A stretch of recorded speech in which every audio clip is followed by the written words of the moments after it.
Welcome to the I Can Do Anything podcast. My name is Colin. Today I've got no specific topics because I can do anything. This episode of the I Can Do Anything podcast is brought to you by Bragg's Apple Cider Vinegar.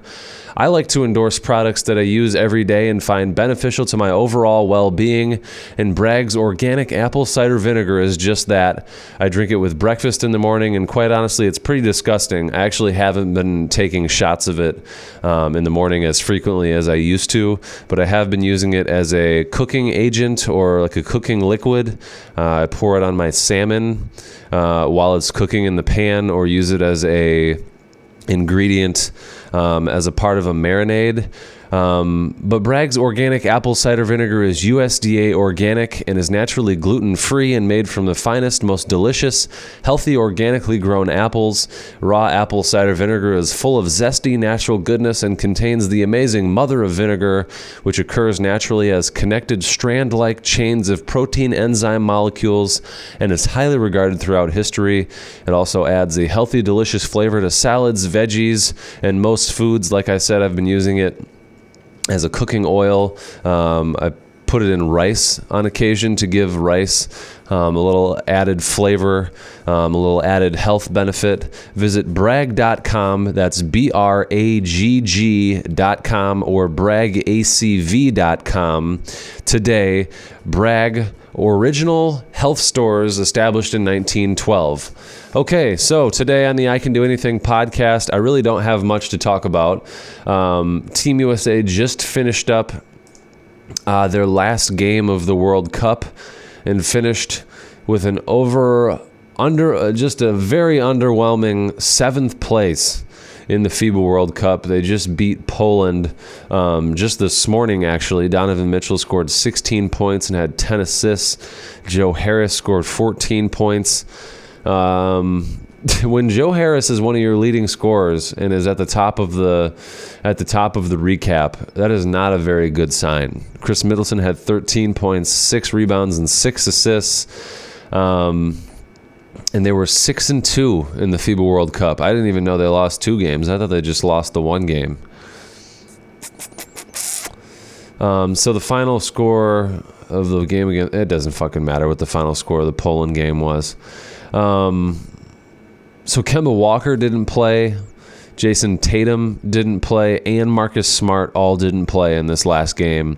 It makes sense because, it was pretty much a foregone conclusion that, it was a foregone conclusion that they weren't in the running to be in what the FIBA considers like the playoffs of the FIBA World Cup. Once the group play is finished. It'll be interesting to see now. I talked about this before. It'll be interesting to see now with this very underwhelming finish of 7th place at the FIBA World Cup, what happens in is it the 2020 Olympics? I think it's the 2020 Olympics. It'll be interesting to see who from the NBA, what big name American players go out for the 2020 Olympic team. I think it'll either be one of 2 things. I think we either see all of the superstars go out for the Olympic team, or like the FIBA World Cup team. It'll either be all of them, all the guys that are in their prime. I don't think like Chris Paul's not playing. He's a superstar that is certainly past his prime. That's pretty well documented. I would be sort of surprised if LeBron played, but the same, LeBron's a leader in the NBA. He's still one of the best players in the NBA. In my opinion, he's still the best player in the NBA. So I think as a leader and as still one of the greats in the league, I think LeBron will play in the 2020 Olympics, just to set the precedent.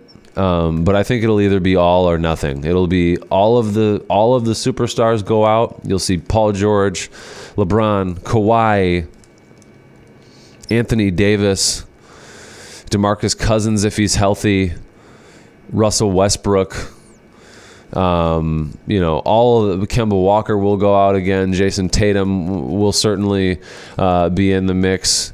I could see Chris Middleton being on that team. Who else is a big name? James Harden will be playing.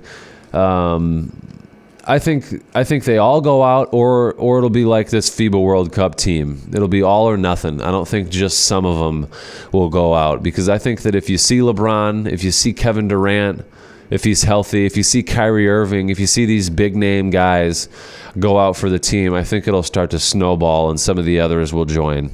James Harden, I think they all join if some of them join.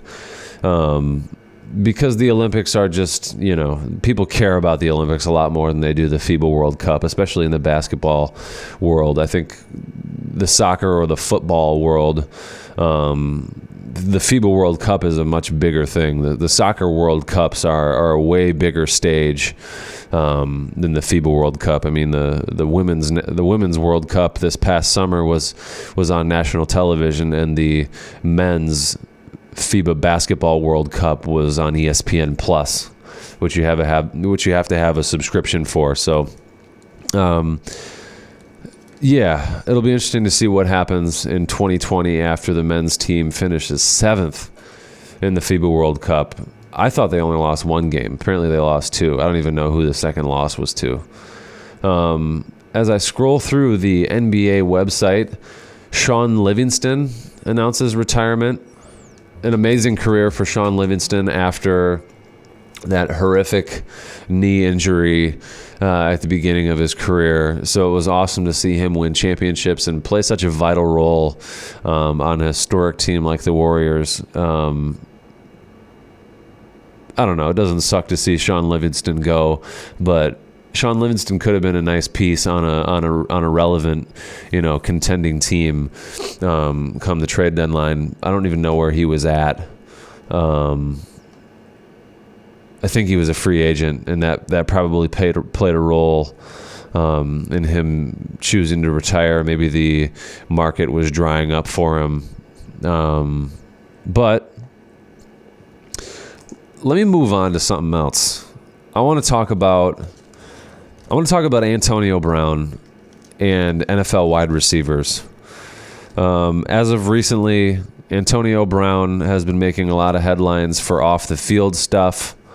If you don't know about this and you're a sports fan, I don't know where the fuck you've been. If you're a sports fan, you know about this. Also, Odell Beckham Jr. has made some off-the-field headlines with his watch. Apparently he wore a watch in a preseason game that cost as much as just way too much fucking money for a watch. I mean, if I had the money for it, if I could afford I saw that it was a $120,000 watch. I saw that it was like a $356,000 watch. Those numbers are really specific. But a very wide range. So who knows how much money it was. If I could afford to spend that much money on a watch, I would probably do it. I don't know that I'd play in an NFL game or play sports with one on at all. I think it would probably be something that I would wear for particular occasions. But just the fact, let me start off by saying it's sort of amazing that people are still amazed that wide receivers are doing this kind of thing. I think outrage is certainly, outrage sells, outrage culture, especially right now in the age of social media.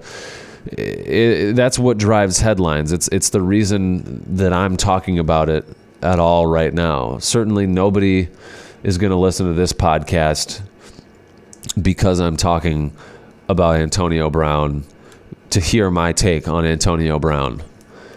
It's not the headline of this podcast. It's not the title of this podcast. It's not clickbaited in the name of this podcast. No one's coming to this podcast for it. But headlines and media companies and podcasts across the world, that's no secret. Clickbait exists. And I'm just amazed that people are amazed. I guess what I'm trying to say is that people talk about these kind of things for a reason, because it makes money and it drives viewers to your page and to your videos. But I'm just sort of amazed that people are amazed that wide receivers act like idiots. Wide receivers have been acting like this the entire history of the NFL. Think back to Michael Irving. Think back to, Chris Carter was like the consummate professional, but his wide receiver teammate Randy Moss was like this his entire career. Chad Ochocinco, Terrell Davis. Isn't it amazing that we call him Chad Ochocinco? It's amazing that was accepted. It kind of had to be, because it was illegal. Like, he legally changed his name to Chad Ochocinco. So if people on national broadcasts called him Chad Johnson, he could sue them because it wasn't his name. I think that was like that was a public thing that he made. Like, if you call me Chad Johnson publicly, like if ESPN calls him Chad Johnson and doesn't, like, in the text or like of the headline or, like on their little ticker, if it said Chad Johnson instead of Chad Ochocinco, that he could fine the fuck out of him.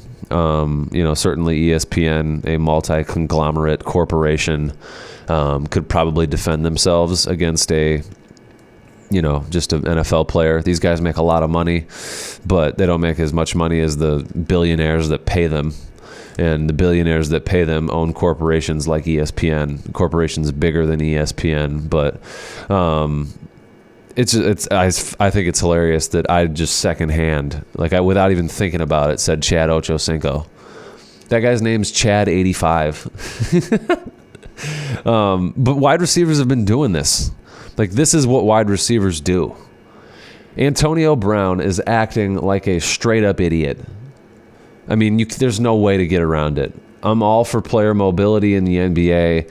I'm all for these guys getting out from under the umbrella that is, the NFL in a lot of ways is a really, it's not a horribly run organization. It's, it makes millions and probably billions of dollars every year. So in that regard, it's a well-run organization because people give a fuck about it. Over the NFL is celebrating 100 years this year, and it wouldn't have made it to 100 years if it wasn't a great organization. But in today's political climate, in today's age of social media, it's got a microscope on it. And ever since Colin Kaepernick took a knee, there is a political microscope, there is a racial microscope on the NFL, and I think most people feel like it's kind of a corrupt organization. And just because of non-guaranteed contracts and how we see guaranteed contracts in other sports, and in other sports like the NBA that employ mostly African-American athletes, I don't know. I don't pay attention to the NFL really. I pay attention to sports in general. So I hear headlines and I see things. I'm a local sports reporter, and I'm currently at the radio station that I'm employed at. And one of the stories that I have to do every weekend for the Saturday morning news is a little sports summary. It's like a 2 to 4 minute sports summary for all the sports that are going on now. So for right now, local high school football action. Like last weekend, it was the U.S. Open tennis results.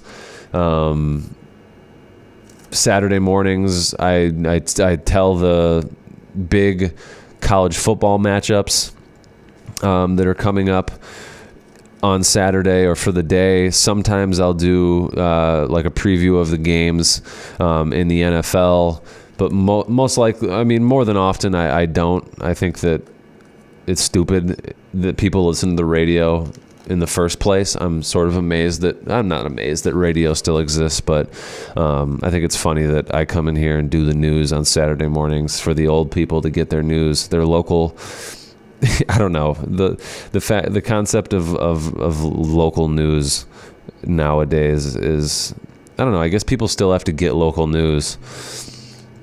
I don't have to, but people are still interested in local news. As long as there's old people Well, I don't know. Maybe not. Like when I'm an old guy, I wonder how I'll be getting my local news. I don't know. I don't really care about local news, so maybe I just won't be getting local news. Like I'm not really that involved in my community. Like I don't really care to be that involved in my community. I kind of keep to myself. Pretty much a homebody. I kind of just hang out at my house and try to avoid interactions with people at all costs. If I could have it my way, I would just have my friends come to my house and hang out and cook food and entertain ourselves. I don't really need a whole lot to be entertained. Therefore, I don't really involve myself a ton in my community and like go to events and really pay attention to what's going on in the community. But a lot of the news that I read in the mornings on Saturdays is like, like local crime. Today, there's a fugitive on the loose in the local area who tried to run over a sheriff last night or early on Friday morning. A lot of it's like that. A lot of the other news is like just announcing like local stuff that I would never go to, like the Angola Area Chamber of Commerce meet and greet or their business after hours meet and greet. Or just like the fucking Kendallville chili cook-off. Stuff like that. So I don't know. I don't remember where I was going with all this. I don't really pay attention to news in general. But I remember. I was talking about how the only reason I really pay attention to sports is partially because of those sports news summaries that I do. These little 2 to 4 minute summaries for all the sports. MLB scores from last night. Stuff like that. I follow basketball, obviously, really, really closely, but I don't really give a fuck about the NFL. I haven't watched an NFL game in a long time. I don't really care about college football. Occasionally, I'll watch Michigan State football games if they're playing, Michigan or Ohio State or a ranked opponent. I'll watch usually if they go to a bowl game. I don't really even care about a bowl game. The last couple of years, they haven't been in any kind of relevant bowl game. I just don't really, I don't know. Football, I used to watch like the jacked up segments on Monday Night Football, right before Monday Night Football when I was a kid, and I fucking loved it. Jacked Up was like the coolest thing to me, watching people get hit really fucking hard. And they don't do that segment anymore, obviously, because of the concussion, just everything that go, just what we know now about concussions that we really didn't. I mean, the NFL probably knew about it during that segment, but the greater public didn't know about concussions, we knew about concussions, but just the large effect that concussions were having on the lives of NFL players during and mostly after their NFL careers were over. So they don't do Jacked Up anymore, but I used to love that shit, man. I used to love it. I remember my parents wouldn't let me stay up to watch NFL or Monday Night Football, but that was like what I stayed up for. I could watch the Jacked Up segment. So the Jacked Up segment was at the end of Monday Night Countdown, right before the Monday Night Football games. At the very last thing they did was Jacked Up. They'd show from the day before, from the Sunday slate of NFL games, they'd show the 5 best hits from the week. And I would stay up and watch that, and then I'd go to sleep right after Jacked Up, and I wouldn't actually watch Monday Night Football. Eventually, as I got a little older, I would watch Monday Night Football, obviously, but that was when I was like really young. Like I don't even know where to guess, maybe 5, 8, something like that. But yeah, I don't really pay attention to football anymore. But like I said before, you'd have to be under a rock to not know about what was going on with Antonio Brown. And then more recently, with the Browns receiver, whose name is escaping me currently, Odell. This is what receivers do. Randy Moss mooned the crowd and this is what receivers do. Randy Moss was frequently in the media, off the field, getting interviewed, this was before TMZ was like uber relevant like they are now. Again, social media magnifies all of this with Antonio Brown, but this is what receivers do. I mean, Terrell Owens was doing sit-ups in his driveway during, I think it was like a contract holdout, or I don't know what the hell it was, but was doing sit-ups in his driveway, probably invited the media to come to his house, and was fielding questions while doing sit-ups in his driveway.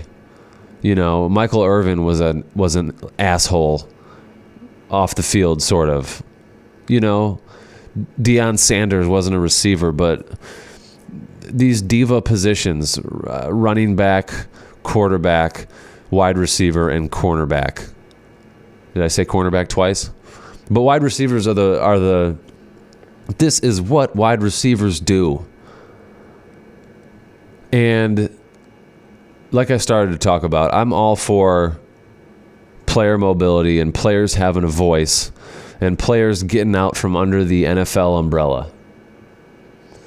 But boy, I mean, Antonio Brown, when I don't know, when I listen to Antonio Brown talk, he just sounds he just sounds stupid. He just sounds so dumb. And I get that that's kind of like the vernacular. That's like that ebonics is kind of like how these guys talk. And it doesn't necessarily mean that they're unintelligent. Like Antonio Brown got his education from Central Michigan. I'm sure it wasn't much of an education. I'm sure he probably had a lot of his homework done for him. I don't think that that's really much, like, that's probably not much of a secret. Like Antonio Brown, he just doesn't sound like the most educated guy. And a lot of these NFL guys aren't. They went to college to major in playing football, and the education was secondary just because they had to do it in order to play college football. And Antonio Brown was drafted late in the NFL draft, whatever year he was drafted, and made himself into what he is now. And I mean, that's a testament to hard work. Like Antonio Brown worked his ass off to become a great NFL wide receiver. He's going to be probably one of the better NFL wide receivers in history. I think certainly he's in the top 20 in NFL wide receivers in history. Just from an electricity standpoint. I don't know anything about stats, but like just from a sheer threat as a wide receiver, I would assume he's got to be in the top 25 in NFL wide receivers in history. He's certainly one of the best NFL wide receivers in the NFL right now. I think Sammy Watkins comes to mind, Odell Beckham Jr., Antonio Brown, Fitzgerald, who's just like a veteran NFL wide receiver and just a pillar for consistency in the NFL. He's been in the NFL for a while now.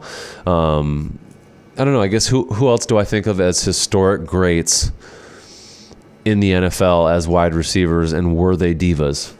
I think of Hines Ward, not a diva at all. I think of like Torrey Holt and those two wide receivers for the Rams, Torrey Holt and Isaac Bruce, or was it Bruce something? I think Bruce was his last name.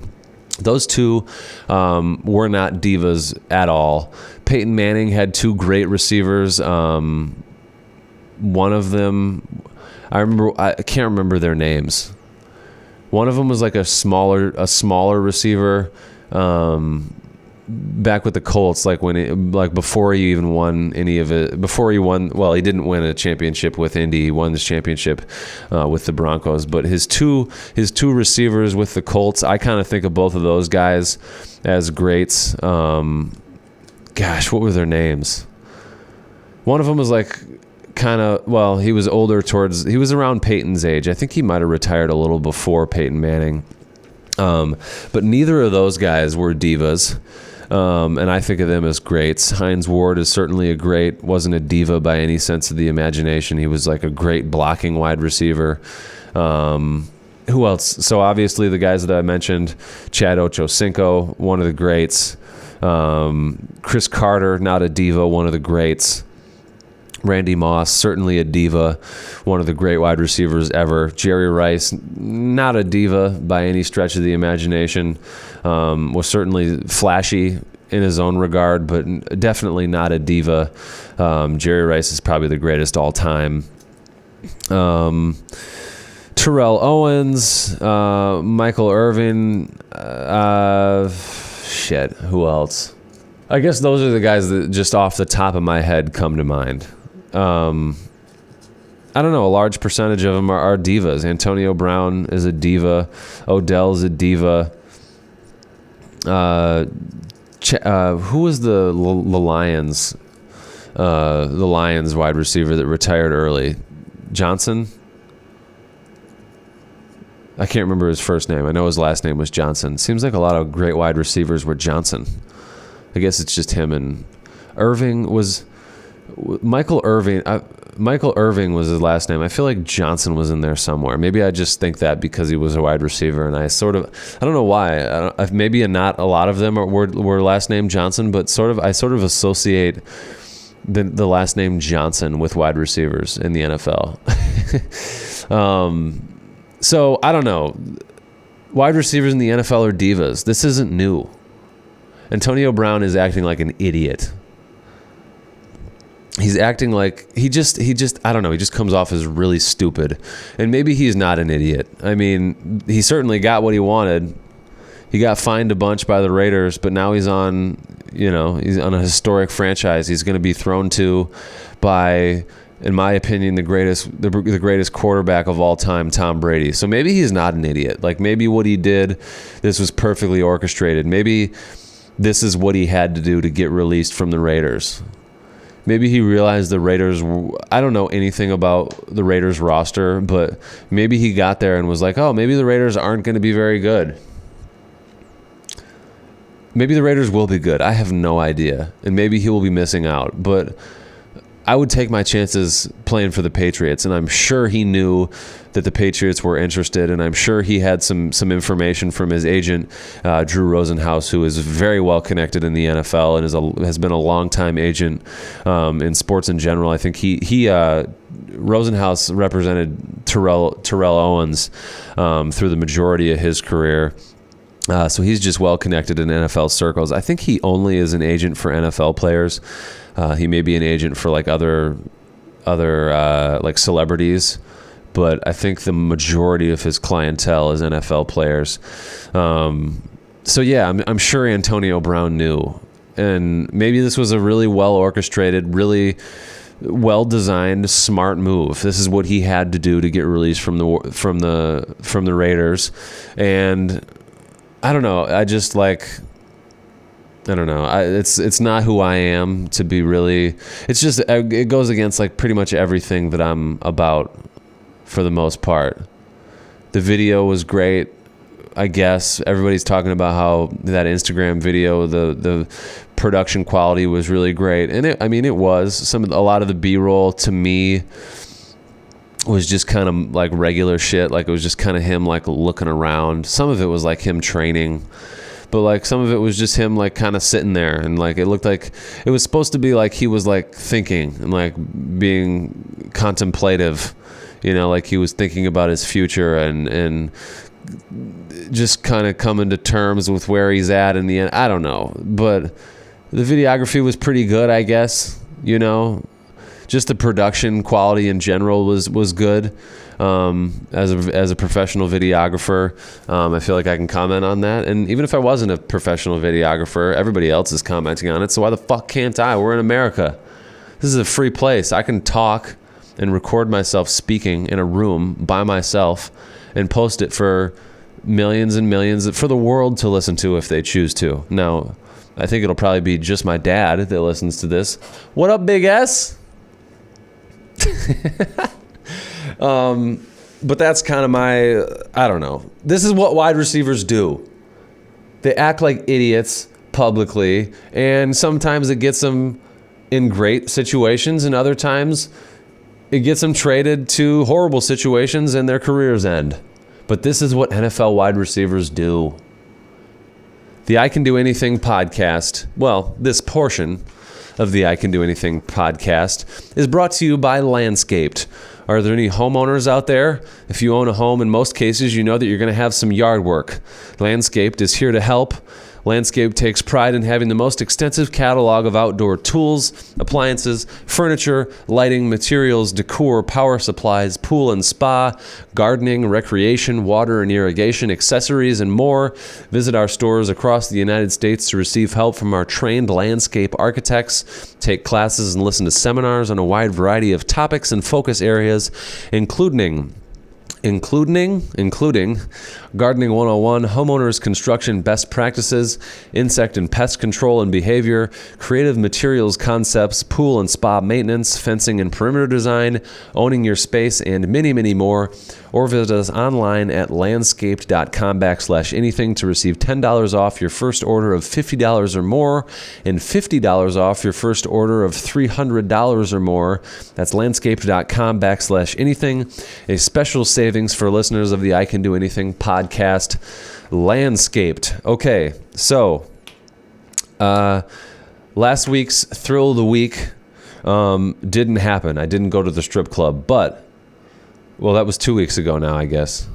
I didn't go to the strip club because I kind of bitched out. I was a little bit tired, and I just overall didn't feel like going to a strip club in the south side of Fort Wayne. I wouldn't. So I was with my girlfriend and her sisters, who are black, and told me right before we were about to go, like right before we were about to leave her sister's house. I kind of knew this was going to be the case. Like I kind of figured like we were going to go to a majority black place. But then as we were about to leave, they kind of like made comments that made it seem like that might not be the greatest thing. Like the way that they said it and the way that they went about it was kind of like, you're going to be the only white person in there, and sort of in a way that made me not want to be the only white person in there. So 2 weeks ago's Thrill of the Week was not actually going to the strip club. It was driving to the strip club in Fort Wayne and making the decision to turn my car around and go home without saying a single word to my girlfriend sitting next to me. And then the thrill of like seeing what her reaction would be and how she would handle it. And let me just say, she handled it like so well. I was very amazed. Like I wasn't that amazed because that's kind of who she is. She's a roll with the punches kind of person, and is the least dramatic person that I've ever met in my life, potentially. She made one dramatic comment. She said, "How are you? What did she say?" She said, "Why are you doing this to me?" Or "How are you going to do this to me?" And it was her sister's birthday, so that was pretty warranted, I would say. She made one dramatic comment, "How are you going to do this to me?" or something along those lines. And we didn't say a single word to each other the rest of the way home. We got home, she went inside, we got in bed, and we were going to sleep, and she's like, "All right, talk to me." And so we talked, and then it was over. We got everything out. It was really a really even back and forth, and there was no raising of the voices, which is, I mean, we've never, I don't think in our year and a half or so long relationship, I don't think we've ever raised our voices at each other. I know for sure we've never raised our voices at each other. We've had conflict, to say that, I mean, we've had conflict. Every relationship has conflict, but it was just really productive, I guess is what I'm trying to say. Like she gave her side, I gave my side, and we talked about it, and it was great. And then we went to sleep, and we woke up the next day, and it was like it never happened. It was like we were both just like extremely happy, and we had a great fucking Sunday together. And it was kind of not what I was expecting, really. So I turned the car. We got off on an exit the exit that we were supposed to get off on. She had the directions on her phone. I got off on that exit, and then I just turned around and exited back on the highway going back north up to Angola. And as soon as I did that, she's like, "What are you doing?" And I was like, "I'm going home." She's like, "What do you mean?" I was like, "I'm going home." And then it was quiet for a little bit, and then she said, "How are you going to do this to me?" And then I said, prior to that, I was talking to her about whether or not I really wanted to go out. I really don't like going, like, let's just strip I don't really care. Like, I'm pretty okay with being the only white guy around all black people. Like, for the most part, I would have been fine with that. I think, I certainly, don't get me wrong, I certainly thought about my safety. I know that there's shootings on the south side of Fort Wayne. I know that it's really not that frequent. Fort Wayne, for the most part, is like a pretty safe place. It's not the safest place in the world, don't get me wrong. But in terms of like cities, and you know, Fort Wayne's not a big city like Chicago or Baltimore or a lot of these cities that have like horrible crime reputations. So I know that crime like isn't all that prevalent in Fort Wayne. But let's just take that out of it. I just don't really like going out. Like, it's just not my scene anymore. Like, I don't like surrounding myself with loud music. It gives me a fucking headache. I already really have headaches, like, pretty much for the most part all the time. Like, I kind of just have a consistent headache. Sometimes it's worse than others. So I just don't like being around the loud music. It just makes my headache instantly way worse. And makes it like throbbing. I just can't be around loud music like that. I don't like surrounding myself with people drowning their sorrows in alcohol, or even if they're not drowning their sorrows, just pouring poison down their throat. I did it don't get me wrong, I did it for a while. Like, I drank pretty heavily in college and even a little bit after college, and only recently, over the last like year and a half, pretty much ever since we've been dating, over the last like year and a quarter, that I really haven't been drinking. But I just, now that I'm not drinking anymore, like, I just don't like to surround myself with it. It's just different. It's just weird being the guy that's not drinking amongst a bunch of people that are drinking. And I just don't like this. I just, like, I don't need to stay up that late. I would prefer to spend my weekends resting and recouping from a long week of work. I enjoy my job, and I think a lot of the people that go out on the weekends and like look forward to the weekends so much is because that they don't like their job and they hate their life throughout the week, and they have to, or they don't have to, but they want to have some fun and drink and party and do that type of thing on the weekend. And to each his own. Like, I don't ever really judge people for, I guess I do internally a little bit judge people, but I never treat anybody differently based on that judgment. I just don't like to surround myself with people like that anymore. I really don't. I mean, a bunch of my friends still do drink quite a bit, but I'm really not around them anymore. And when I am around them, I just am not around them very often. And when I am around them, it's for special occasions like Thanksgiving, Christmas, my cottage weekend in the summers, 4th of July. Most of those occasions are drinking occasions. But I don't know. So I don't remember where I was going with this. I don't like to be around it really anymore. And it's just, I don't know. I don't want to be around people that are drinking. So I turn the car around and I want to go to sleep. Oh, that's what I was talking about, sleep. I like to spend my weekends, because I enjoy my job. I work hard. I work 40 plus hours a week, walking around campus with a camera on my shoulder, carrying like a 15 to 20 pound gimbal, in multiple videos. Especially right now, I'm super busy at work, going to classes, filming student life activities. Football is going to pick up here soon. We've got our first home football game next weekend that I'm going to work and be filming at. My job is labor intensive. It's not crazy labor intensive like a construction job or anything, like it's not like I wouldn't call it a manual labor job. There's certainly a large aspect of it is desk work as well. But I work hard during the week at something that I really enjoy. Like I put passion and like a lot of thought into what I'm doing, and it takes like quite the mental the mental toll on me throughout the week, staring at a computer screen. I get so into a lot of my edits that I begin to like lean in towards the computer screen. It's hard on my back on occasion. That stabilizer that I'm using pretty often is really tough on my back. It's a great arm workout, and I get exercise throughout the day, every single day at work, and it takes a lot out of me. So I like to spend my weekends getting sleep. So I turned the car around because I didn't feel like staying up till 2 or 3 o'clock in the morning. And part of our discussion was like, we didn't have to stay out that late. We drove our own car. We could have just went to the strip club for a little bit, got the experience, hung out until 12:30, 1 o'clock.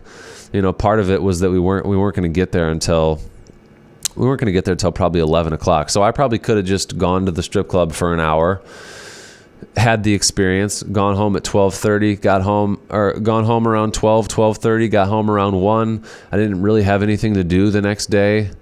Could have slept in and got the sleep that I desired. So I don't know. There's both sides of the coin. Like, looking back on it, I do kind of wish that I would have got the experience, but it also like, as soon as I turned the car around, my anxiety went away. Like, I was having a little bit of anxiety, or kind of a lot of anxiety about going to the strip club in general. And part of what I was talking about in therapy, that one therapy session that I went to, I had another one scheduled for the 10th this past Tuesday and canceled it just because financially I feel like I'm in a good place in terms of controlling anxiety. I've talked about anxiety before and think that everybody has anxiety. And I think that in the therapist told me, like, you've got a really, really great control over your anxiety. All the stuff that you're doing is stuff that I recommend to people to do before they go on any kind of medication for anxiety. I mean, breathing exercises, yoga, meditation, exercise in general are all things that therapists suggest to people before they tell them to get on, like antidepressants and things like that. But one of the things that we talked about was, she asked a question whether or not my anxiety, or whether or not I thought my anxiety held me back from work or doing social things. And while I think the anxiety that told me to turn around and not go to the strip club is a good kind of anxiety, I think in this life, all we are is the decisions that we make. And throughout my life, I've made a lot of really great decisions that have led to get me to where I am now. I think there were a lot of times in high school where I could have made decisions to go to parties that ended up getting busted, or I could have made decisions to go to parties that led to people driving drunk. And there were a number of drunk driving accidents that led to deaths at my high school. I'm not saying that nobody like super close to me in high school ever had that happen to. I think some of my friends got like MIPs, minor in possessions. But I think that I've made a lot of really great decisions in my life. And I just overthink things, I think, in general, but I think overthinking can be a good thing, especially in this situation where my thinking was, between the sleep, between not wanting to put myself in that environment, not wanting to give myself a headache, and not wanting to put myself in an environment that could potentially have an increased risk. I mean, it's certainly like my chances of getting shot or stabbed at a strip club, regardless if it's a black strip club or not. Strip clubs in general, probably not the greatest place in the world to be. I think that's a pretty universal thought, that people of good moral character and moral standing generally don't associate themselves with strip clubs. Now, certainly people of good moral character do associate themselves with strip clubs and go to the strip clubs frequently. But I think no one would argue the fact that I have a much better chance of getting shot or stabbed at a strip club than I do laying in my bed at night. So that's the decision that I made. And as soon as I turned that car around, my anxiety went away. And that anxiety that I was having is probably a good one. I think anxiety comes from humans' survival instinct. We have an anxiety because you see a bear and you say, oh shit, that thing's going to kill me. I need to get away from the bear. And that's what anxiety comes from. It's a human survival instinct, and the anxiety that I was experiencing was a good kind of anxiety. So I don't think that it necessarily kept me from. I mean, it did technically keep me from experiencing a social event or experience, but I don't feel like I missed out at all. I think it would have probably been a fun experience. Everyone that went to the strip club as a part of that group, both of her sister's boyfriend, and one of their other friends, they all lived. None of them, like they were all great. I saw them the following weekend, and surprisingly, none of them gave me any shit for it. I was expecting to get a whole bunch of shit, and I was ready for it. I kind of like that kind of thing. I like busting people's balls, and I like it when people bust my balls, because that shows, that they're comfortable with me, and that they're not afraid. I think people that are afraid of any kind of discomfort with you don't have a great relationship with. And I don't know her family all that well. I've certainly spent a good amount of time around them now, but I don't think that they feel comfortable busting my balls yet. And so I don't know. I was sort of glad they didn't bust my balls, but at the same time, I kind of wanted them. I was expecting it, so I wouldn't have minded. I wouldn't have blamed them for doing it. But it did show that maybe I'm not necessarily as close to them as I thought I was. I didn't really think that I was all that close with them, but I was expecting that they were going to bust my balls for it. And they didn't at all, and they were fine. So maybe I did miss out on a cool experience. Her sister was going to get me a lap dance, and kept talking about how she was going to get me a lap dance, and she was like excited to watch me get a lap dance. That would have been pretty funny, and it would have been great to talk about on this podcast.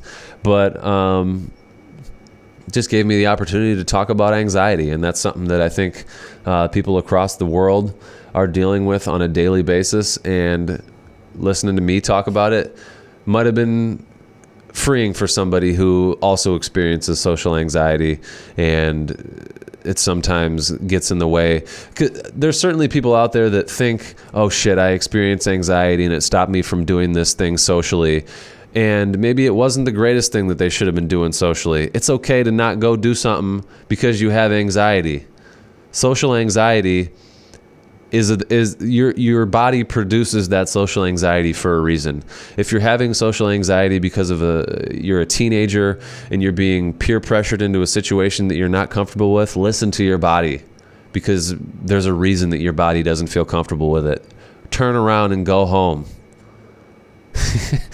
I think that about wraps it up for the I Can Do Anything podcast today. Remember, ladies and gentlemen, you can do anything, like turn around and go home because of anxiety. Thanks for listening.